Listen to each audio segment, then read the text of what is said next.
अस्सलाम वालेकुम guys, welcome to channel CEA। मैं हूं अली रज़ा। मैंने सोचा नहीं था कि कभी जो है मैं वो इस टॉपिक पे वीडियो बना के आपसे शेयर करूंगा, लेकिन हेयर इट गोज़। कभी कभार हमें इस तरह की वीडियोस जो है वो बना देनी चाहिए। आज की वीडियो का जो टॉपिक है वो बड़ा इंटरेस्टिंग किस्म का है। फॉर एग्जांपल आज मैं उन 5 गाड़ियों की बात करने जा रहा हूँ पाकिस्तानी, जो कि मतलब पाकिस्तान में इंट्रोड्यूस हुई हैं, पाकिस्तान के लिए बनी हैं। इवन अगर वो इंपोर्ट भी हुई हैं कंप्लीट बिल्ड यूनिट के सूरत में, अगर वो इंपोर्ट भी हुई थी किसी दौर में, क्योंकि पाकिस्तान में जो लोकल असम्बलीज़ हैं ये तकरीबन 90s जो है उसके शुरू में ये जो है ये जो है पाकिस्तान में गाड़ियाँ असम्बल होना शुरू हुई थी। मैं जिन गाड़ियों का जिक्र करूँगा उनमें जो मोस्टली गाड़ियाँ हैं वो गाड़ियाँ सारी की सारी जो हैं वो पाकिस्तान के लिए बनाई गई हैं। तो जनाब आज हम 5 ऐसी गाड़ियों का जिक्र करने जा रहे हैं जो कि अपने टाइम से पहले पाकिस्तान में इंट्रोड्यूस कर दी गई थी, और वो जो उन गाड़ियों की जो टेक्नोलॉजी थी वो अपने टाइम के लिहाज से काफ़ी ज़्यादा एडवांस थी। मैं अगर बाहर के मुल्क में होता तो मैं जो 1950 में जो एक सिट्रॉन गाड़ी इंट्रोड्यूस की गई थी मैं उसका जिक्र कर रहा होता, किसी अगर मैं फ़ॉरेन कंट्री में होता। लेकिन अब पाकिस्तान में मैं उसके हिसाब से बात कर रहा हूँ उन सब गाड़ियों की जो कि पाकिस्तान में आई थी, ठीक है, और अपने टाइम के लिहाज से वो बहुत ही ज़्यादा एडवांस थी। बाकी जो गाड़ियाँ आई हैं उन्होंने उन गाड़ियों को कॉपी किया है। आज की जो लिस्ट है वो मैंने इस तरह की 5 गाड़ियों की बनाई हुई है। तो with sweet, I didn't blink, I let it in my eyes. Like an exotic dream, the radio playing songs that I have never heard. I don't know what to say. Oh, not another word. Just la la la la la. It goes around the world. Just la la la la la. It's all around the world. Just la la la la la. And everybody's singing la la la la la. And now the bells are ringing la la la la la. La la la la la la la la la la la la. La la la la la la la la la la la. La la la la la la la la la la la. La la la la la la la.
सबसे पहले number 5 पे हम जिक्र करते चलते हैं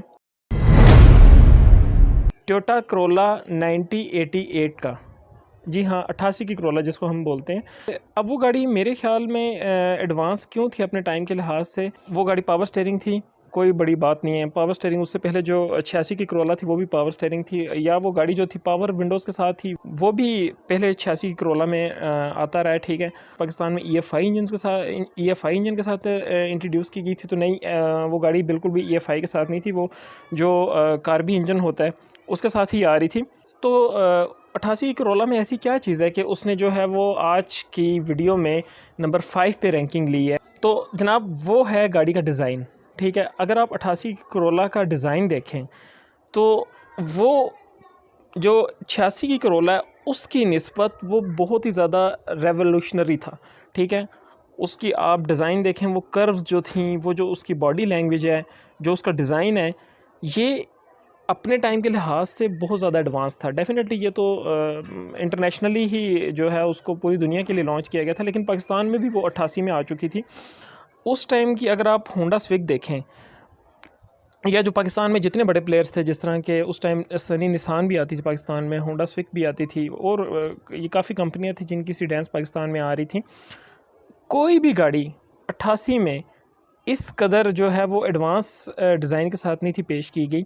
अगर आप सनी निसान देखें तो वो जो 88 का मॉडल था वो भी आपको 86 करोला से मिलता जुलता डिज़ाइन नज़र आएगा, ठीक है। अगर आप होंडा स्विक उठा के देख लें 1988 की, तो वो भी आपको 86 की करोला की शक्ल का नज़र आएगा। लेकिन ये जो 88 की करोला थी, इसकी जो बॉडी लैंग्वेज थी या जो इसका डिज़ाइन था, वो आपको 1990 से लेकर सन 2000 तक की गाड़ियों में वही बॉडी लैंग्वेज आपको नज़र आएगी। बेशक आप 12 साल बाद इंट्रोड्यूस होने वाली आप सुजुकी बलिनो उठा के देख लें, या फिर 1998 में जो होंडा सिटी इंट्रोड्यूस की गई थी, जो फर्स्ट जनरेशन थी, वेरी फर्स्ट जनरेशन, ठीक है, जो स्विक बेस्ड थी, उसको आप उठा के देख लें, वो सारी की सारी गाड़ियाँ जो है ना वो टोयोटा करोला 88 की शेप को फॉलो करती हैं। सो नंबर 5 पे टोयोटा करोला 88, जो कि अपने टाइम के लिहाज से, डिज़ाइन के लिहाज से बहुत ज़्यादा एडवांस गाड़ी थी। तो मेरी आज की जो लिस्ट है उसमें नंबर 4 पे कौन सी गाड़ी है? ज़िक्र हो रहा है अपने टाइम के लिहाज से मोस्ट एडवांस गाड़ियाँ पाकिस्तान में जो इंट्रोड्यूस की गई थी उनका। नंबर 4 पे मैं जनाब जिस गाड़ी का जिक्र करने जा रहा हूँ वो एक सेडान नहीं है, वो एक हैचबैक है। जी हाँ, और एक और बात बताता चलूँ कि आम तौर पे जिस तरह पाकिस्तान में गाड़ियाँ जो हैं वो जैपनीज़ गाड़ियों का ट्रेंड होता है, पाकिस्तान में जैपनीज़ गाड़ियाँ जो है वो ज़्यादा कामयाब है। ओवरऑल पूरी दुनिया में जैपनीज़ गाड़ियों को ज़्यादा जो है वो प्रेफर किया जाता है, लेकिन वो गाड़ी जो है वो एक कोरियन गाड़ी है, ठीक है, और वो पाकिस्तान में बिल्ड हुई थी। अपने टाइम के लिहाज से वो गाड़ी कैसे बहुत ज़्यादा एडवांस थी? जी हाँ, हुंडई सेंट्रो। अब उसमें सेंट्रो प्लस भी आती थी, सेंट्रो क्लब भी आती थी, ठीक है। उसमें वो गाड़ियाँ जो थी वो सिंपल भी आती थी और जो है ना वो बहुत सारे शशकों के साथ भी आती थी। आखिर ऐसा क्या है उस गाड़ी के अंदर कि उसने आज की जो मेरा जो आज का टॉपिक है उसमें रैंकिंग में नंबर 4 जो है वो रैंक लिया है। तो जनाब मैं ज़िक्र करता चलूँ कि वो गाड़ी जो थी बेसिकली वो पाकिस्तान में जो हैचबैक्स आ रही थी उस दौर में, उनमें वो गाड़ी सबसे ज़्यादा एडवांस थी। कैसे? अगर आप EFI इंजन को उठा के देख लें तो वो सबसे पहले जो है वो हैचबैक कैटेगरी में उस गाड़ी में आया था, मतलब बाकी चीज़ें छोड़ दें। और उसके बाद अगर आप पावर स्टीयरिंग देखें या पावर विंडोज़ जैसे शशके देखें, ठीक है, वो जो सुजुकी कल्टस थी वो भी पाकिस्तान में बिक रही थी उस टाइम में, और जो उसका VXL वर्जन है वो भी पावर स्टीयरिंग और पावर विंडोज़ जैसे शशकों के साथ आता है। लेकिन जो बेसिकली कल्टस थी ना, वो आप कह लें कि जिस तरह जो सुजुकी मार्गला है ना, उसकी अगर आप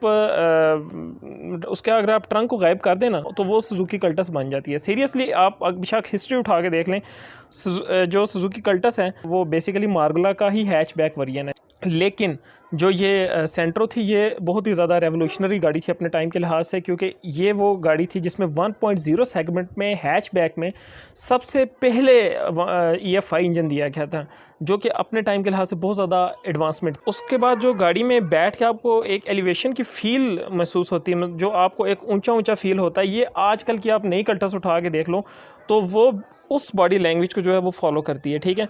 तो मेरे ख्याल से कि वो गाड़ी जो थी वो पाकिस्तान में सेंट्रो आप क्लब उठा के देख लें या सेंट्रो प्लस उठा के देख लें, उस टाइम वो गाड़ियाँ थोड़ी सी वियर्ड लगती थी अपने डिज़ाइन के लिहाज से। लेकिन आजकल अगर आप देखें तो वो गाड़ियाँ जो हैं वो आपको लगेंगी कि वो वाकई अपने टाइम के लिहाज से बहुत ज़्यादा एडवांस थी। स्पेसिफिकली मैं ज़िक्र कर रहा हूँ जो कि उसमें एग्जैक्टिव मॉडल था, जो कि पावर स्टीयरिंग के साथ आता था, पावर विंडोज़ के साथ आता था, ठीक है। अच्छी एयर कंडीशनिंग थी उन गाड़ियों की, प्लस वो रिलायबल भी थी। तो वो सारी चीज़ें जो है ना वो फैक्टर्स काउंट करते हैं। मैं मानता हूँ उस दौर में जो है वो इंपोर्टेड गाड़ियाँ आना शुरू हो गई थी, जैसे कि टोयोटा विट्ज़ है या वो। लेकिन ज़िक्र उन गाड़ियों का हो रहा है जो कि पाकिस्तान के लिए पाकिस्तान में असेंबल की गई थी। तो नंबर 4 पे हुंडई सेंट्रो प्लस और सेंट्रो क्लब, स्पेसिफिकली एग्जैक्टिव्स। ओके गाइस, जो लिस्ट है वो बड़ी इंटरेस्टिंग होती जा रही है। और उसके बाद अब मैं जिक्र करता चलूँ नंबर 3 पे कौन सी गाड़ी आती है जो कि अपने टाइम के लिहाज से पाकिस्तान में सबसे ज़्यादा एडवांस गाड़ी थी। मेरी लिस्ट में जो नंबर 3 रैंकिंग है वो बहुत ही ज़्यादा इंटरेस्टिंग है, क्योंकि वो जो गाड़ी थी वो पाकिस्तान की ना सिर्फ पहली स्पोर्ट्स कार थी। जब हम लफ्ज़ स्पोर्ट्स कार का यूज़ करते हैं तो पाकिस्तान का जो ऑटोमोटिव इंडस्ट्री की जो हिस्ट्री है वो वैसे ही बहुत ज़्यादा इंटरेस्टिंग हो जाती है, क्योंकि मुझे नहीं नज़र आता कि उस गाड़ी से पहले पाकिस्तान में कोई स्पोर्ट्स कार इंट्रोड्यूस की गई थी स्पेसिफिकली कंपनियों की तरफ से, या ख़ासतौर पर जो बड़े प्लेयर हैं 3 बिग्स जिनको बोलते हैं, उनकी तरफ से कोई इस तरह की चीज़ थी वो पहले कभी इंट्रोड्यूस नहीं की गई थी, ठीक है। तो वो जो गाड़ी थी वो ना सिर्फ उस सेगमेंट में बहुत ज़्यादा एडवांस थी और बल्कि अभी भी पाकिस्तान जो है वो जो स्पोर्ट्स सेगमेंट है गाड़ियों का, उनमें अभी भी बहुत ज़्यादा जो है ना वो बाकी कंट्रीज़ की निस्बत बहुत ज़्यादा पीछे है। तो जनाब मैं जिक्र कर रहा हूँ नंबर 3 पे होंडा CRZ का। जो होंडा CRZ थी वो पूरी दुनिया में as a sports car introduce करवाई गई थी। और उस स्पोर्ट्स कार में जो ख़ास बात ये थी कि वो स्पोर्ट्स कार हाइब्रिड भी थी। दोनों के जो फ़वाइद थे वो आपको उस गाड़ी में हासिल थे। और मेरे ख़्याल से वो गाड़ी जो थी पाकिस्तान में अपने टाइम से बहुत पहले इंट्रोड्यूस कर दी गई थी। कैसे कि यहाँ पे स्पोर्ट्स कार का कोई इतना ज़्यादा कॉन्सेप्ट नहीं था, ठीक है। और फिर वो पाकिस्तान की पहली हाइब्रिड गाड़ी थी जो कि ऑफिशियली यहाँ पे इंट्रोड्यूस की गई थी। उससे पहले हम सड़कों के ऊपर जो है वो टोयोटा प्रियस और जो है उसके बाद इस तरह की हाइब्रिड जो है वो देख सकते थे, लेकिन ऑफिशियली किसी ये जो बिग 3 बिग्स थे इनकी तरफ से अगर कोई स्पोर्ट्स और hybrid at the same time अगर कोई गाड़ी इंट्रोड्यूस की गई है तो वो होंडा CRZ है। मुझे अभी भी याद पड़ता है, मैं सेंटोरियस में गया था तो वहाँ पे उस बिल्डिंग के बिल्कुल मिड में रेड कलर की एक CRZ खड़ी थी, जो कि उन्होंने इंट्रोडक्शन के लिए ही वहाँ पे जो है वो खड़ी की हुई थी। और मैंने उस गाड़ी के साथ जो है वो एक तस्वीर ली थी। तो मुझे उस गाड़ी को देख के जो है ना वो बड़ा वो आ रहा था कि यार इस गाड़ी को ऑफिशियली पाकिस्तान में लॉन्च किया गया है। अब उस गाड़ी का बेसिकली वो गाड़ी आप पाकिस्तान में देख सकते हैं, काफ़ी ज़्यादा लड़कों के पास वो गाड़ी है जो स्पोर्ट्स लवर हैं। लेकिन इशू क्या है उस गाड़ी के साथ, और वो डिसकंटिन्यू क्यों हो गई थी? क्योंकि वो गाड़ी जो थी अपने टाइम के लिहाज से बहुत ज़्यादा एक्सपेंसिव थी। कोई भी बंदा किसी स्पोर्ट्स कार के ऊपर इतने ज़्यादा जो है ना वो पैसे स्पेंड करना नहीं चाहेगा, ठीक है। उस टाइम उस गाड़ी की जो कीमत थी वो अराउंड 3 से 4 मिलियंस के दरमियान में थी। ऊपर से वो गाड़ी जो थी वो सिर्फ 2 डोर्स थी। फिर उस गाड़ी की जो ग्राउंड क्लियरेंस थी वो भी पाकिस्तान के लिहाज से इतनी अच्छी नहीं थी। अब वो स्पोर्ट्स कार इंट्रोड्यूस तो हो चुकी थी, लेकिन वो यहाँ के माहौल के लिहाज से इतनी बेहतर मुनासिब नहीं थी। इस वजह से उस गाड़ी को पाकिस्तान में डिसकंटिन्यू कर दिया गया था। लेकिन पाकिस्तान की पहली स्पोर्ट्स कार और स्पोर्ट्स के बाद पहली official hybrid car Honda CRZ थी, जो कि शायद ही होंडा इस तरह का बोल्ड स्टेप अगेन जो है वो फ्यूचर में लेगा पाकिस्तान में। उसके बाद जनाब अब हम जिक्र करते चलते हैं अपनी लिस्ट में नंबर 2 रैंकिंग दूंगा मैं होंडा सिटी IDSi 2003 को।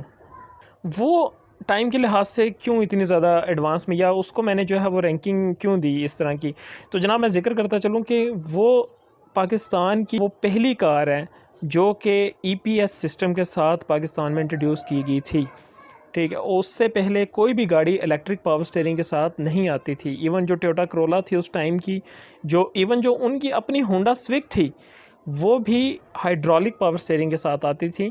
और सब जानते हैं कि जो हाइड्रोलिक पावर स्टीयरिंग है वो फील अच्छी रखता है ड्राइविंग में, लेकिन वो बहुत ही ज़्यादा अनरिलायबल होता है। मोस्टली वो लीकेज के बहुत ज़्यादा इश्यूज़ होते हैं। इस इशू को सबसे पहले होंडा सिटी में एड्रेस किया गया था।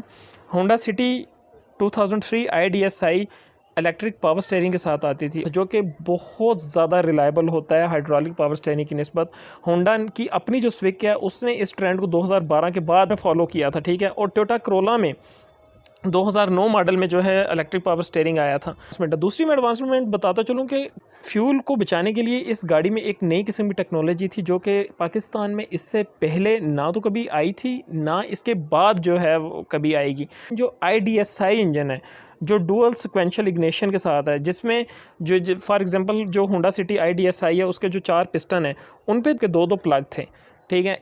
4 प्लग गाड़ी के फ्रंट पे नॉर्मल थे जिस तरह आम गाड़ी के होते हैं, ठीक है। और 4 प्लग जो थे वो इंजन की पिछली साइड पे थे। अब बेसिकली जो उन प्लग्स का जो मेन फंक्शन था वो ये था कि वो डिफरेंट टाइमिंग के साथ इग्निशन करते थे, ठीक है। और उसकी वजह से फ्यूल गाड़ी में पूरी तरह बर्न होता था, तो जिसकी वजह से वो गाड़ी बहुत ही ज़्यादा फ्यूल इकोनॉमिकल थी। वो गाड़ी अगर आज भी आप देखें तो होंडा सिटी IDSi आपको 16 से 17 की एवरेज जो है वो मैनुअल वाली दे देती है, ठीक है। तो मेरे लिहाज से वो गाड़ी जो है आज भी बहुत ज़्यादा एडवांस है। तो जनाब नंबर 2 पे होंडा सिटी IDSi। अब हम अपनी इस लिस्ट को नंबर 1 गाड़ी के साथ रैप अप करते हैं। तो जनाब मेरी इस रैंकिंग में जिस गाड़ी ने आज नंबर 1 पोजीशन ली है वो है होंडा स्विक रिबर्थ।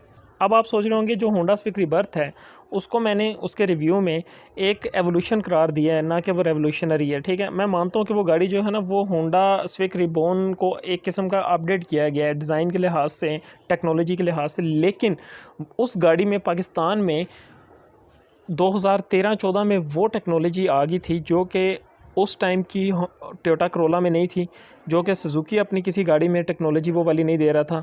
फॉर एग्ज़ाम्पल मैं सिर्फ एक छोटी छोटी चीज़ें बताता चलूँ कि उस गाड़ी में डिजिटल क्लाइमेट कंट्रोल था, ठीक है। आप कोई सीडैन उठा के देख लें ऑफिशियली, जो कि 3 बिग की तरफ से पाकिस्तान में इंट्रोड्यूस की गई हो, किसी में उस टाइम डिजिटल क्लाइमेट कंट्रोल नहीं था। हाँ, इंपोर्टेड गाड़ी में है, जो इंपोर्टेड गाड़ियाँ पाकिस्तान की, उनकी तो बात हो ही नहीं रही ना मेरी लिस्ट में। मैं तो जस्ट उन गाड़ियों की बात करूँ जो 3 बिग्स की तरफ से ऑफिशियली इंट्रोड्यूस की गई थी, ठीक है। उनमें किसी के अंदर डिजिटल क्लाइमेट कंट्रोल उस टाइम नहीं था। उसके बाद आप देखें, उसके बाद उस गाड़ी में डिजिटल कलर गेज क्लस्टर था। ये चीज़ टोयोटा करोला ने 2016 के बाद जाके अपनी जो top of the line variant थे, जिस तरह के आल्टिस्ट 1.6 या 1.8 जो ग्रैंडी है, उनमें ये चीज़ें टोयोटा ने बाद में आगे दी थी, जो कि होंडा बहुत पहले दे रहा था। और बहुत सारी ऐसी चीज़ें, फॉर एग्जांपल जो फ्रंट कैमरा है, वो भी होंडा स्विक रीबर्थ में उस टाइम आ रहा था, जो कि टोयोटा करोला में नहीं था उस टाइम, ठीक है, ना ही किसी सुजुकी की किसी गाड़ी में था। मैं इंपोर्टेड की बात नहीं कर रहा, मैं उनकी बात कर रहा हूँ जो पाकिस्तान में लोकली असेंबल गाड़ियाँ थी। उसमें मैं एक चीज़ का एडिशन करता चलूँ कि जो प्रोजेक्शन हेड लैम्प्स थी, वो भी पाकिस्तान में असेंबल होने वाली गाड़ियों में सबसे पहले होंडा स्विक रीबर्थ में दी गई थी। तो जो होंडा स्विक रीबर्थ है, वो मेरे लिहाज से, चाहे होंडा रिबॉर्न का एवोल्यूशन हो, लेकिन वो गाड़ी टेक्नोलॉजिकली पाकिस्तान में अपने टाइम के लिहाज से बहुत ज़्यादा एडवांस थी। और ना सिर्फ ये गाड़ी जो है शेप के लिहाज से खूबसूरत है, बल्कि जो चीज़ें उस टाइम उस गाड़ी में इंट्रोड्यूस की गई थी, वो आज भी top of the line variants के अंदर आपको नज़र आती हैं, ठीक है। जैक नाइफ की, फिर पुश बटन के साथ पिछला ट्रंक ओपन हो जाना, ये सारी चीज़ें गाड़ियों में बहुत उसके बाद में आना शुरू हुई हैं, उससे पहले नहीं थी, ठीक है। मैं मानता हूँ उसके बाद में बहुत ज़्यादा एडवांसमेंट बहुत क्विकली हुई है, लेकिन वो जो ट्रेंड सेटर जो थी, वो वही होंडा स्विक रीबर्थ थी। तो जनाब, ये तो थी 5 उन गाड़ियों की लिस्ट जो कि पाकिस्तान में अपने टाइम के लिहाज से बहुत पहले इंट्रोड्यूस कर दी गई थी, या वो अपने टाइम के लिहाज से बहुत ज़्यादा एडवांस थी, जिनको या फिर वो गाड़ियाँ जो थी वो ट्रेंड सेटर थी, जिनको बाद वाली गाड़ियों ने फॉलो किया है, ठीक है। तो मुझे लाजमी बताइएगा कि आपको ये मेरी वीडियो कैसी लगी। अपना बहुत सारा ख्याल रखिएगा, मेरे चैनल को सब्सक्राइब लाजमी कीजिएगा। Till next time, take care, अल्लाह हाफ़िज़।